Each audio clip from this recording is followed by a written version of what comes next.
I wanted to show you something that we're working on here with the out command and incorporating the remote. So the remote has been a little bit of a challenge because he acts like he doesn't notice any signals at all. On a scale of 1 to 100, typically I start testing the dog about 5 or 10, and I keep turning it up little by little until I see them kind of look around like a bug landed on them. With him, I'm up to 55, and still he acts like he doesn't notice anything. And you can see the stimulating his muscle. You can physically see it, but he acts like he just keeps looking at me like nothing's going on.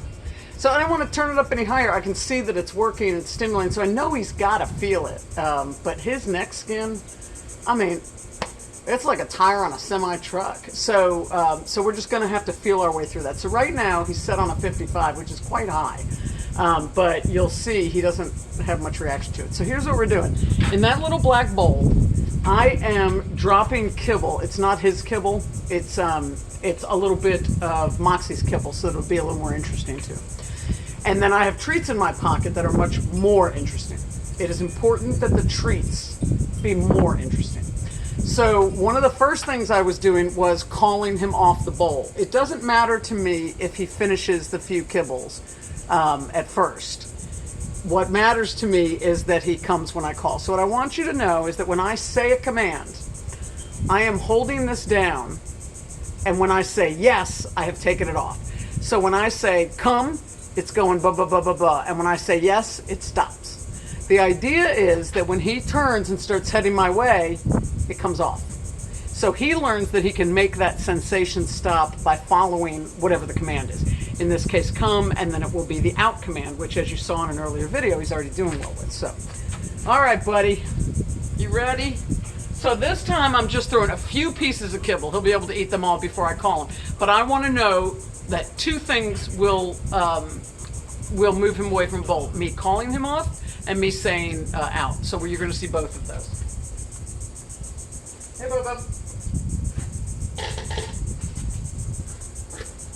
Good boy. Max, come. Come. Still holding, come. Yes. Good boy. Good boy. So we're going to keep working so that eventually he comes even though he's eating. This time I'm going to give him a higher signal. Hey, Mackie. There you go. There you go. Good. Okay. Okay. You can get it. I mean, he's really succumbed to ownership. Break! You get it. Come on, Break. Good boy. Here we go. I'm doing it at a higher number this time.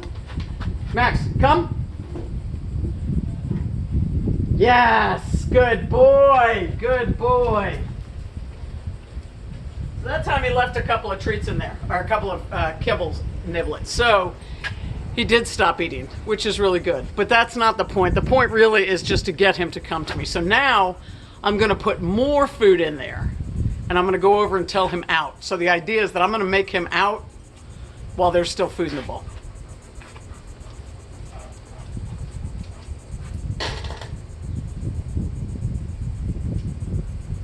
Good boy. Okay. Here we go. Max, out. Good boy. She saw his head lift, and then I tossed a treat. Good boy. Okay. Right. Good boy. Good boy. Max, out. Yes. Yes, good boy.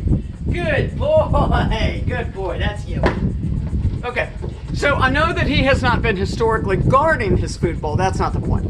The point is that I want to start getting him into resources that keep him busy for a little bit. And we've done this exercise with his big beefy bone, and I can get almost no response out of him. He just backs away from it very quickly. So he's really taken to this out command. I love it, love it, love it.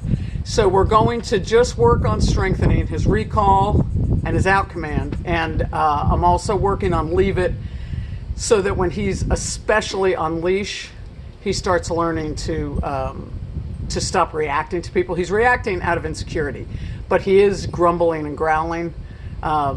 it always passes when the human comes to introduce. But okay, more about all that later. He's doing great. See ya.